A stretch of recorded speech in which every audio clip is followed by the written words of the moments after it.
enjoyable, given na parang yung how we say this is a super fun, quirky movie.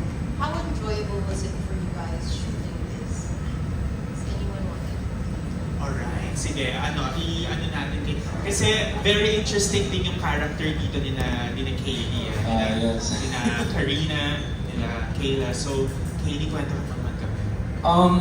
So I would say, yes, hello, good evening to everyone. I would say my character here, this role, the role that I play, I would say this is one of the most fun roles that I've done. And physically tiring then because I do so much stuff.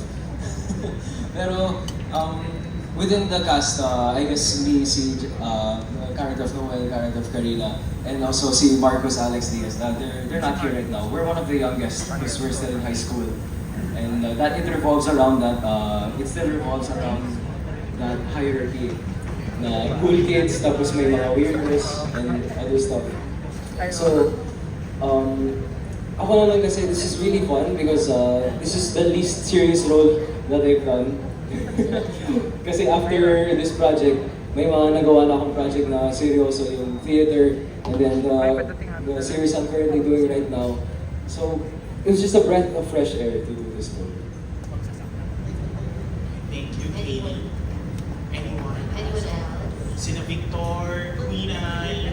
Kasi at some point, may aabangan tayong scene. Ako po, personally nag-enjoy po ako sa pag-shoot ng Fruitcake. Kasi yung environment po namin sa set, masaya din, sobrang light, and wala po masyado ng pressure. Well, sa side ko po, wala po masyado ng pressure. Kasi si Direk Joel po, he loves experimenting nung mga scenes po namin. Parang tinatanong niya sa amin kung ano ba gusto yung gawin or ano yung take niyo sa scene nyo. So, parang may freedom po ako na like, i-treat ng sa akin kung paano ko gagawin yung character ko. Tapos si Direk po sabihin niya kung nagustuhan niya or hindi. So that's what I loved about my experience in shooting Fruitcake is that I got to explore and to experiment me as a character. Thank you guys.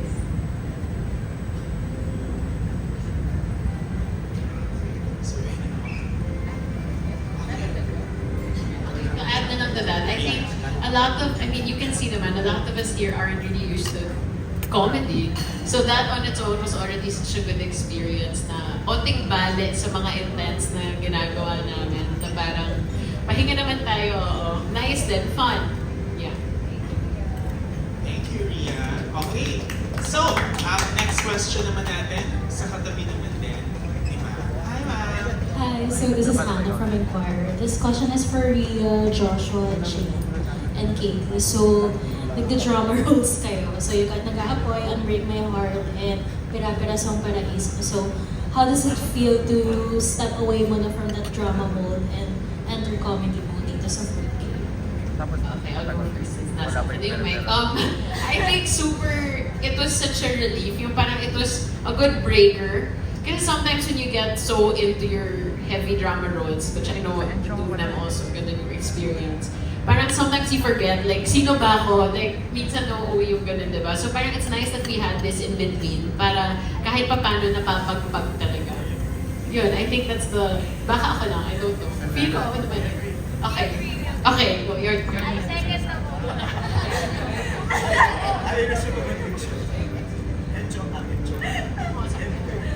Hindi, tama naman. Hi, hello.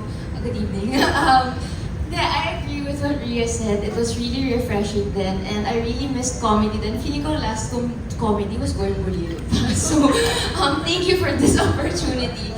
And ano siya, short but sweet, pero sobra akong na-enjoy. Yun lang.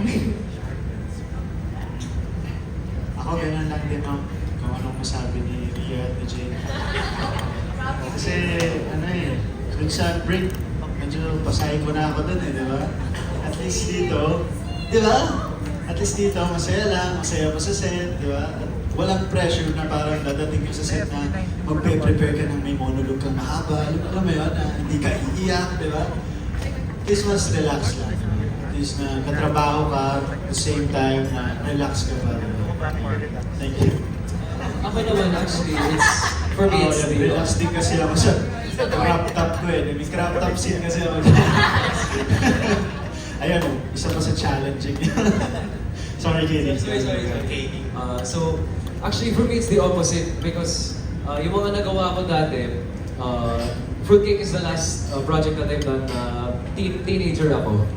So it is a transitional project for me. Tapos this year I've been doing more adult role. I don't want to say adult roles. It sounds so weird.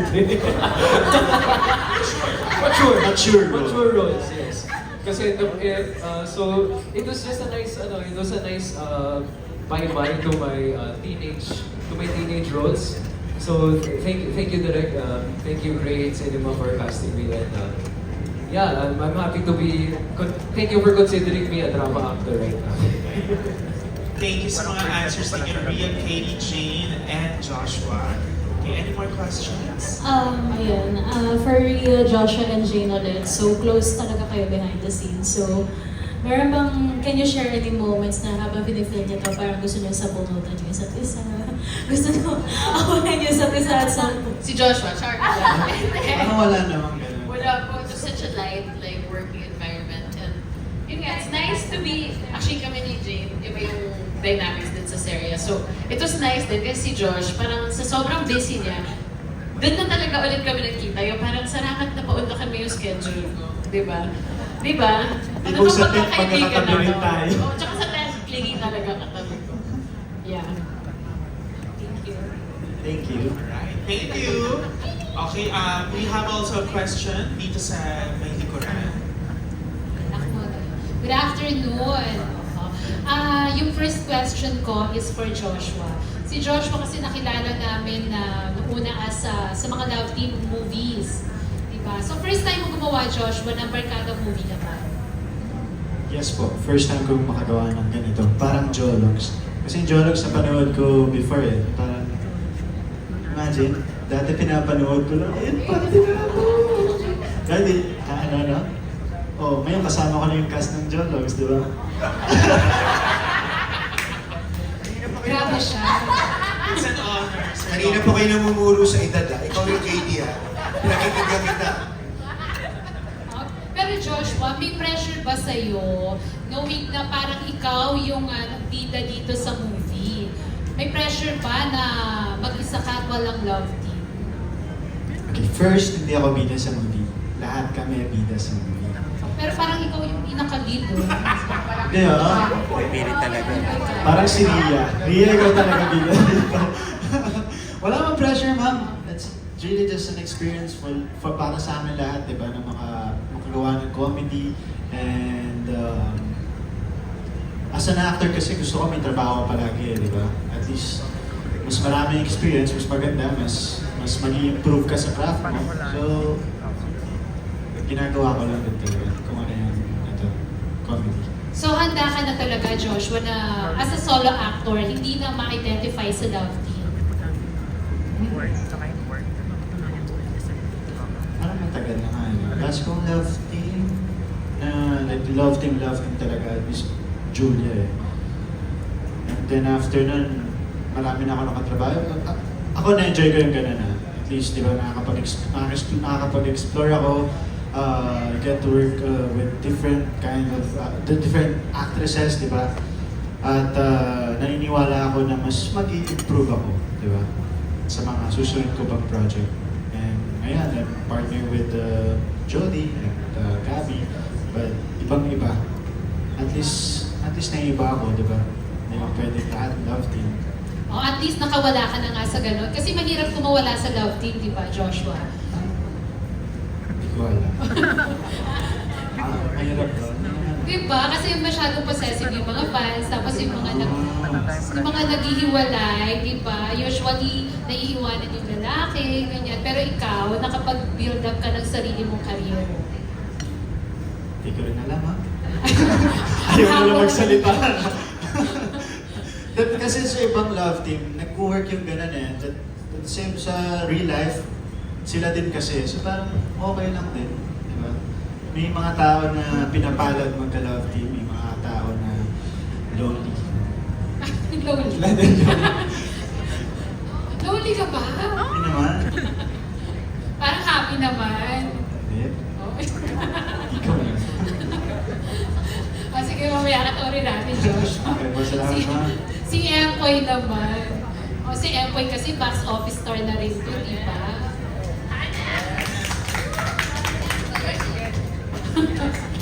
So, Empoy, issue ba sa'yo kapag nasasama ka sa mga ganitong klase ng movie na marami kayong bida? What do you mean? Issue ba sa'yo? May issue ba sa'yo kapag yung hindi lang ikaw yung bida sa movie, marami kayo?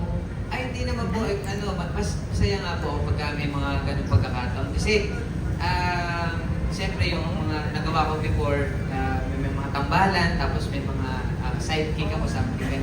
Mas maganda yung ganito, fun lang, at saka marami kaming nagko-contribute sa isang proyekto. Kasi, katulad dati, nagawa ko na rin yung ganitong pagkakataon. Sa Bloody Crayons, yan, si Jane kasama ko rin. And then, ito, from naman, parang sa You, parang sa fruitcake, parang bagong naman, panlasa sa tao. Yan. So okay lang na parang hindi sa'yo yung atensyon? Mas ayaw ko nga sa akin attention. okay lang po. Ayan, at least hindi pa kumbaga lumalaki yung ulo mo, Empoy.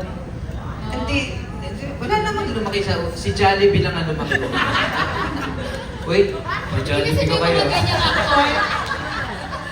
Empoy, di ba may mga ganyang aktor na once na box office star na medyo choosy na sa roles na tinatanggap? Yun nga, pinag-iisipan ko nga at ako'y nananaginip din kung kailan lalaki ulo ko. Matagal-tagal na rin. Gusto mo ba? Pwede na rin. Joke lang. Love you guys.